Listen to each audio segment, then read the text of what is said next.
First you tell us that it is manly to keep your word. Alright, if you are a man, you keep your word.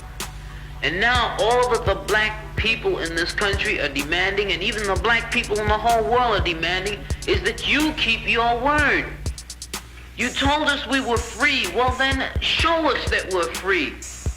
You told us that there is justice, equality for all in this country. Well then, stick to your word and let us see the justice and equality for all. Or else admit to us that you're not a man, you're a worm, you're afraid of us, you're afraid to give us equal stand. You're afraid that if you give us equal ground that we will match you and we will override you. And if that's what you're afraid of us, then tell us that just what you're afraid of.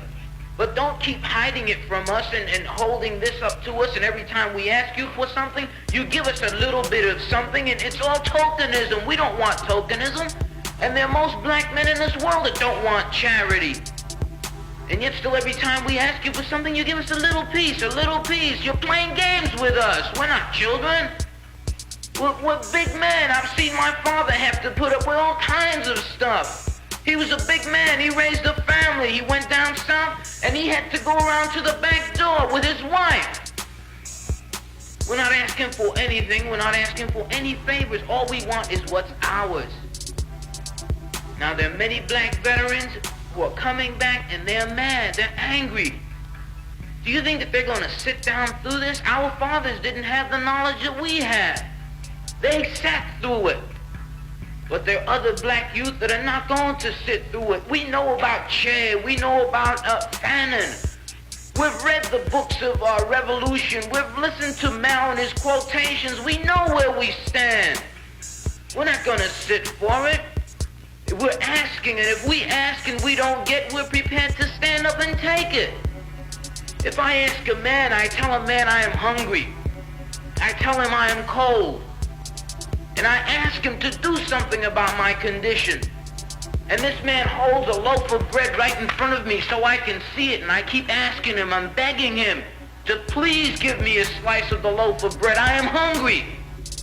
Then it is known by every psychologist that the next step in the progression is I am going to knock him upside the head and take the bread from him. I'm not going to starve to death. All we're asking, no one wants to see blood. No one likes the smell of blood. No one wants war. Anyone who's been in war doesn't want war.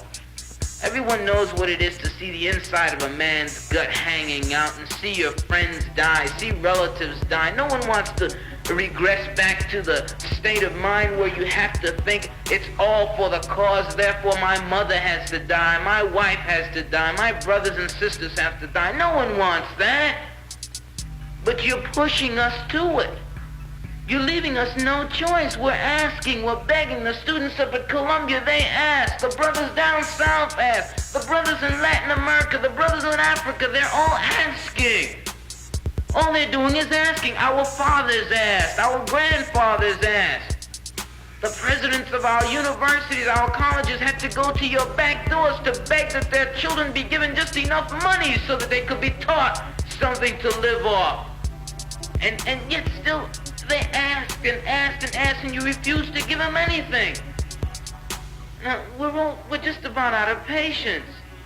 We're not going to ask anymore. The news media says that it's only the young that are militant, only the young that want this and want that. Okay, but we're 40% of the black population now. Or we were a year ago, and still yet we're climbing. Before long we'll be 50%, 55%, and then we'll have the command. We're not going to take it. We're not going to take sitting in rotten parks and in places that just aren't fit for living. We're not going to take it. There's a limit to a man's patience, and everyone knows that God, Christ, heaven, everyone knows that what we're asking is not $1 million. All we're asking for is humanity. We're asking to be allowed to live like human beings. And God, you tell us that this is too much to ask. You're sick. You're definitely sick. How can you tell me that it's too much to ask to be a human being?